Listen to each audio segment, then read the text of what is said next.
Maya took a deep breath as she pushed open the heavy cafeteria doors. The noise hit her like a wave, laughter, chatter, and the clatter of trays. But it wasn't until she stepped inside that everything seemed to slow down.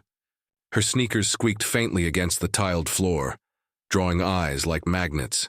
She felt them before she saw them. Chloe and her clique sitting at their usual table near the center of the room. "Well, well," Chloe said loudly, her voice dripping with mockery.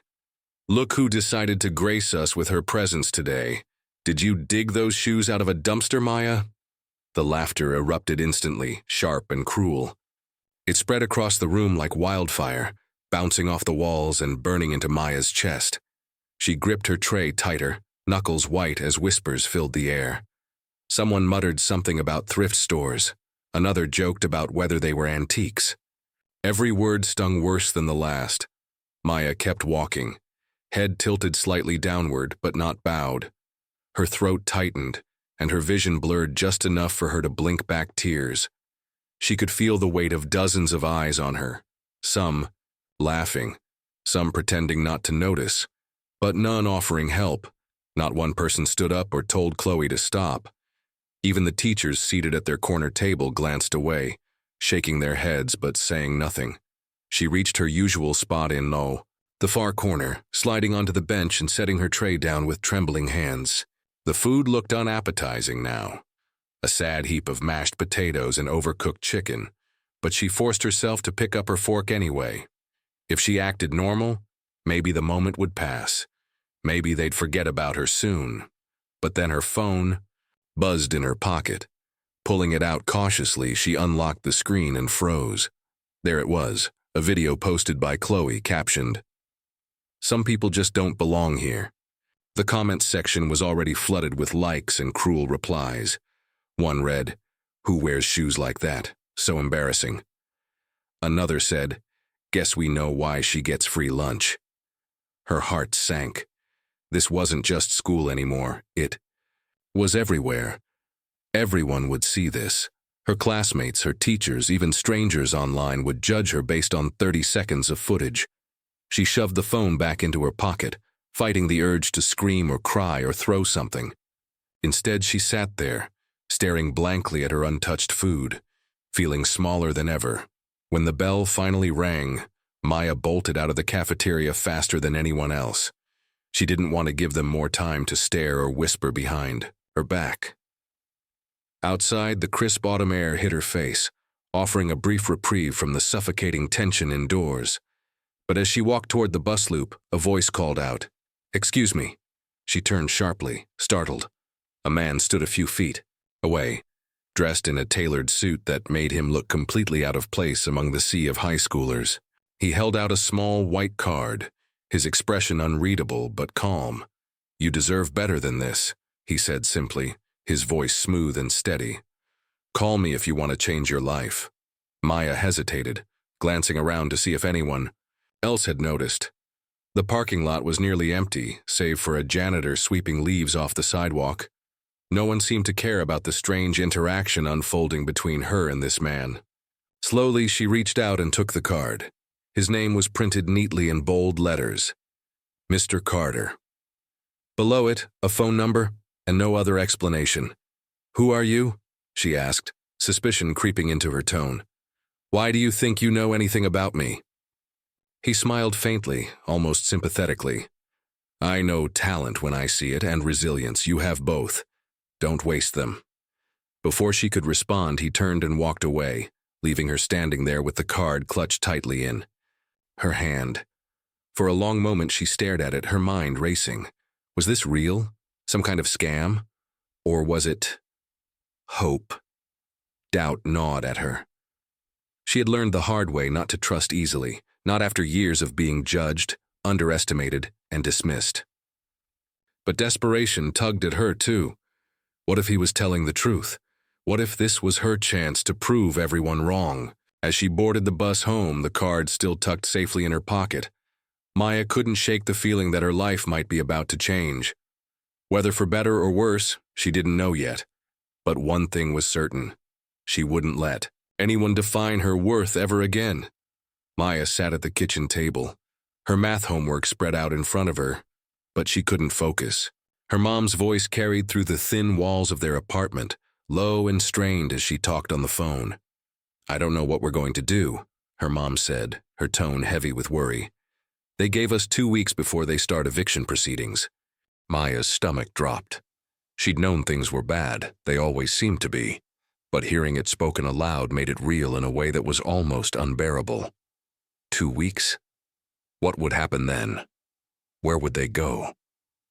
She clenched her fists, under the table, trying not to let the fear take over.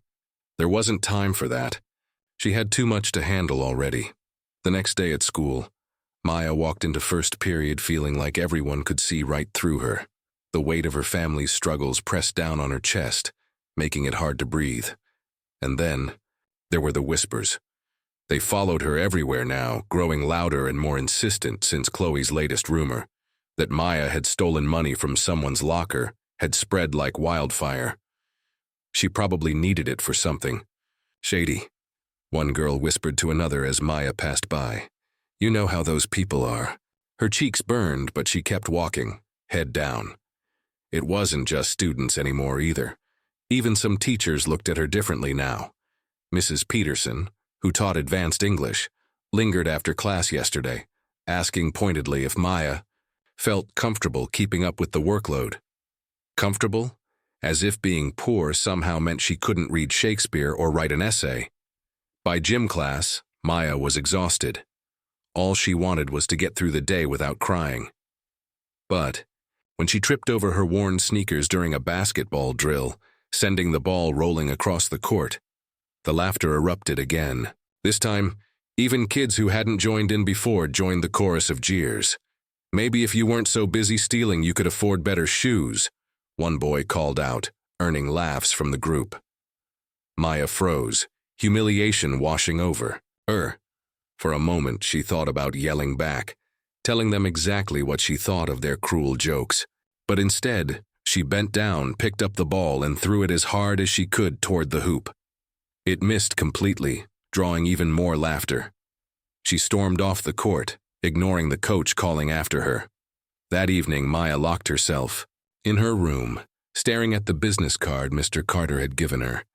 The edges were slightly bent from being shoved into her pocket all day, but the words printed on it were still clear.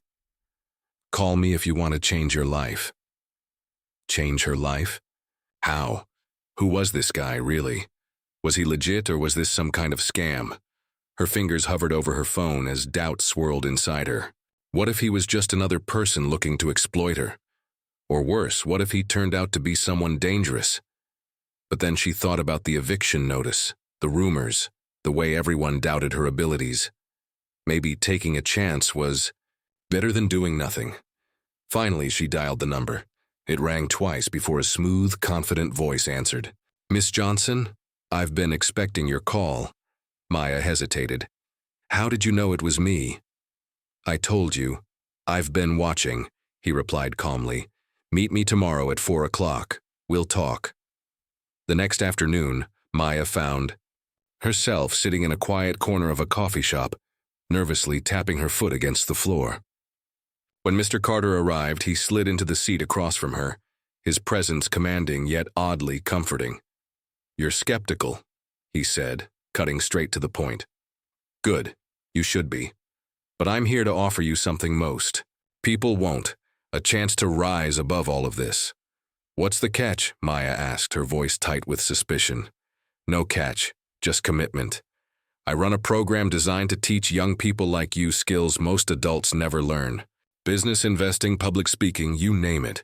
In return, I expect effort. Are you willing to put in the work?" Maya hesitated. Part of her wanted to say no, to walk away and avoid whatever risk came with trusting this stranger. But another part, the part that refused to stay stuck in the same cycle of struggle, nodded slowly. "Okay, I'll try." Over the next few weeks, Maya juggled everything. Schoolwork, helping her mom with her siblings, and late-night sessions learning stock trading and entrepreneurship from Mr. Carter. It was exhausting, but also exhilarating. For the first time, she felt like she was building something for herself, something no one could take away. But outside the safety of Mr. Carter's lessons, the world remained hostile. Chloe doubled down on her attacks, spreading new rumors that Maya was involved in illegal activities because of her connection to him. Teachers raised eyebrows when she stayed late at the library, and classmates whispered behind her back. One evening, frustrated and overwhelmed, Maya vents to Mr. Carter. "Why does everyone assume the worst about me? Why can't they just give me a chance?" He leaned back in his chair, studying her carefully. "Because fear fuels hate, Maya. People will always try to tear down what they don't understand, or what scares them. Your job isn't to convince them otherwise. It's to prove them wrong." His words stuck with her, fueling her determination. During one research session, while analyzing potential investments, Maya stumbled upon something shocking. Chloe's father owned several companies tied to predatory lending practices targeting families like hers. Suddenly, everything clicked into place. The bullying, the cruelty, it wasn't random. It was personal. Fury bubbled inside her, but it quickly shifted into clarity. This wasn't just about shoes or rumors anymore. It was about exposing the truth and fighting back against the system that had kept her family, and countless others, trapped. Armed with evidence and a plan, Maya began formulating her next move. She wouldn't just survive this, she'd win. And in doing so, she'd send a message to everyone who ever doubted her. They'd underestimated her at their own peril. Maya sat across from Mr. Carter in his sleek office, her notebook open and her pen poised over the page. The air buzzed with purpose, a sharp contrast to the weight of everything she'd endured. She was done being pushed around, done letting people like Chloe and her father dictate her worth. "We need to hit him where it hurts most," Maya said firmly, surprising even herself with how steady her voice sounded. "His reputation, his business." Mr. Carter nodded, leaning back in his chair. "You're right, but we do this smartly, strategically." He tapped a finger against the desk. "First, you invest. Buy shares in one of his struggling companies.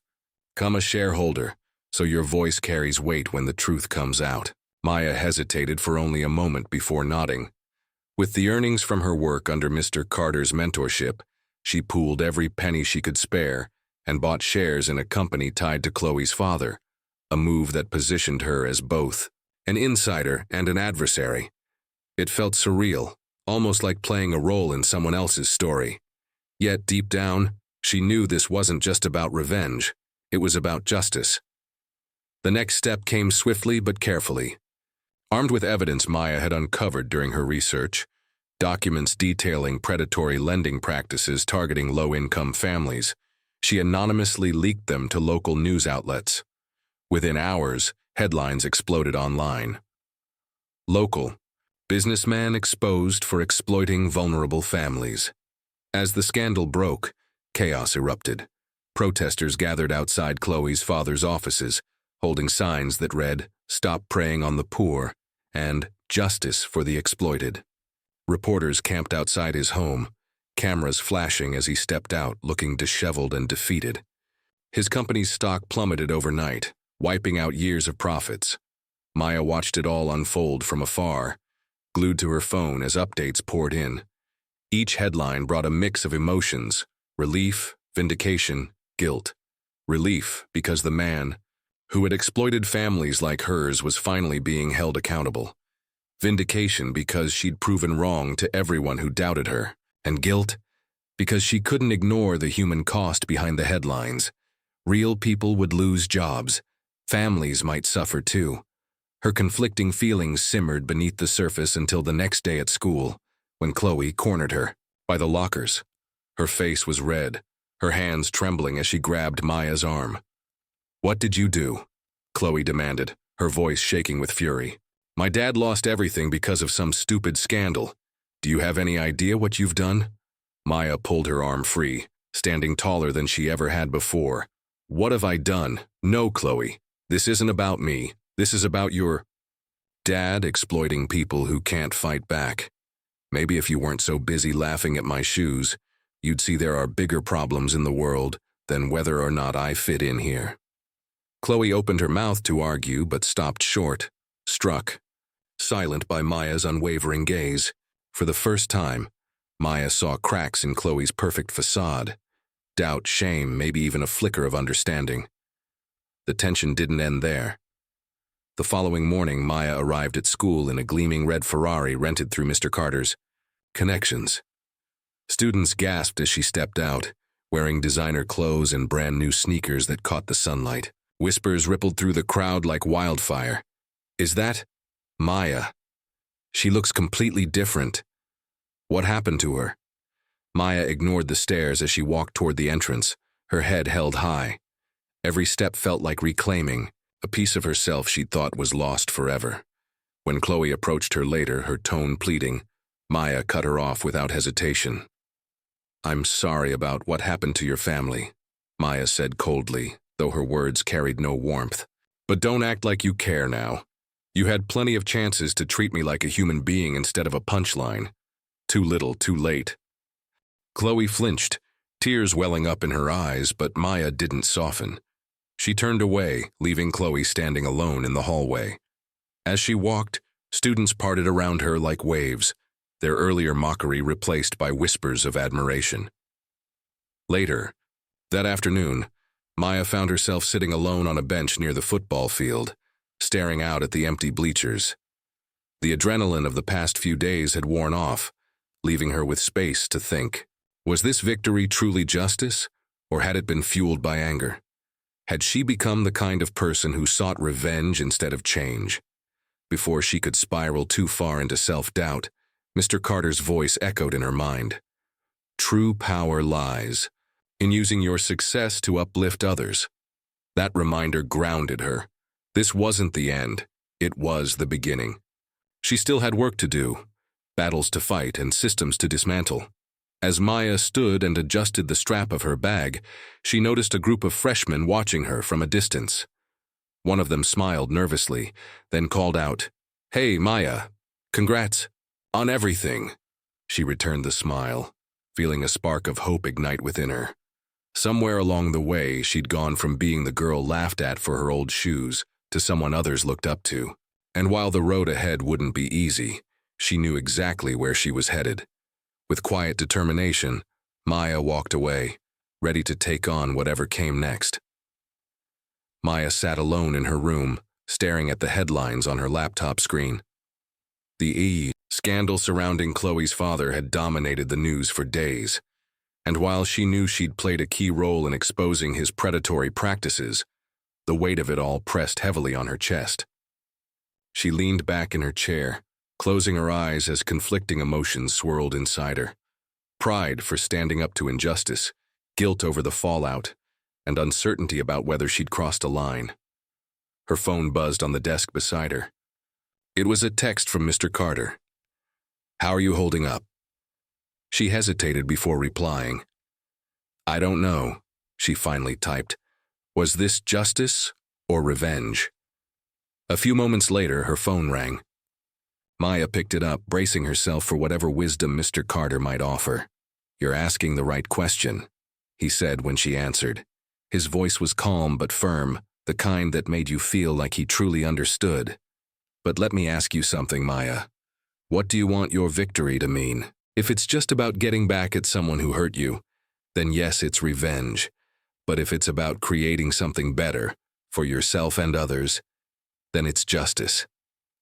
Maya sighed, running a hand through her hair. "I guess I'm scared I became what they always accuse me of being. Angry, vengeful. And why wouldn't you be angry?" Mr. Carter countered gently. "Anger has its place. It fuels action. But anger without purpose eats away at you. You've proven your strength, Maya. Now use it to build something meaningful." His words lingered long after they hung up.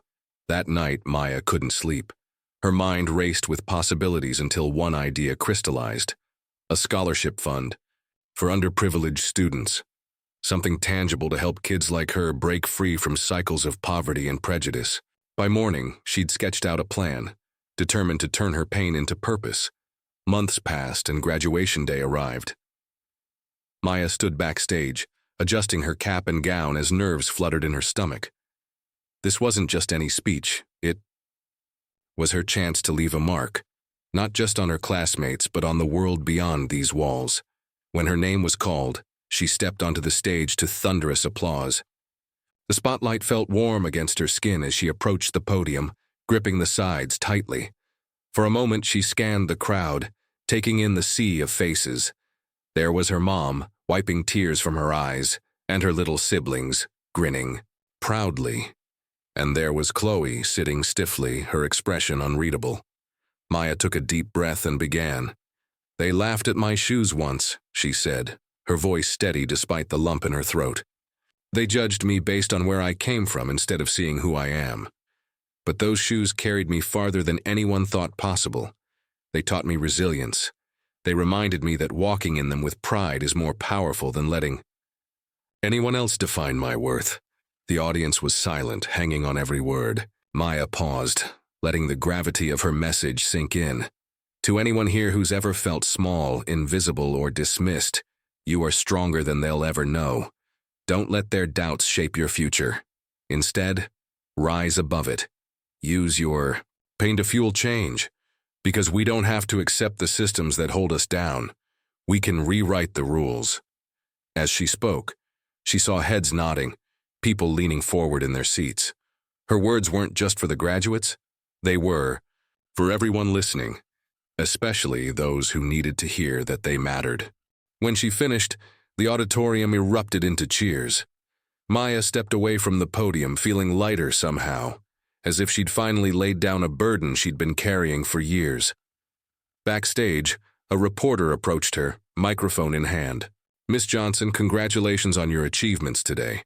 We heard you're launching a tech startup aimed at combating systemic inequality. Care to comment?" Maya smiled knowingly, the weight of her journey evident in her eyes. "Let's just say," she said, pausing for effect, "this is only the beginning." The reporter nodded, intrigued, as Maya walked away, leaving behind a trail of inspiration. Outside, her family waited, pulling her into a tight group hug. Her mom whispered, "We're so proud of you." And Maya felt the truth of those words, settled deep within her. Later that evening, Maya sat alone again, this time reflecting not on guilt or doubt, but on possibility. She opened her laptop, drafting plans for her startup, a platform designed to connect marginalized communities with resources and opportunities. Each keystroke felt like planting seeds for a brighter future, one where no one would be judged by the shoes they wore or the color of their skin. Her story was far from over.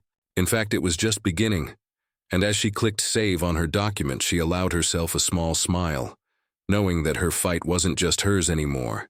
It belonged to everyone ready to stand alongside her. If you found this story inspiring and want to support more content like this, don't forget to like, see we share, and subscribes. Your support helps us continue creating powerful stories that challenge stereotypes, spark conversations, and inspire change.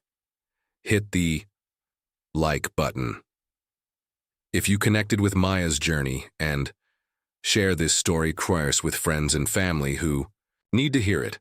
Together, we can spread awareness and make a difference. And don't miss out. Subscribe now, so you never miss an update on our latest stories, videos, and projects aimed at empowering voices and driving meaningful impact. Let's keep the conversation going.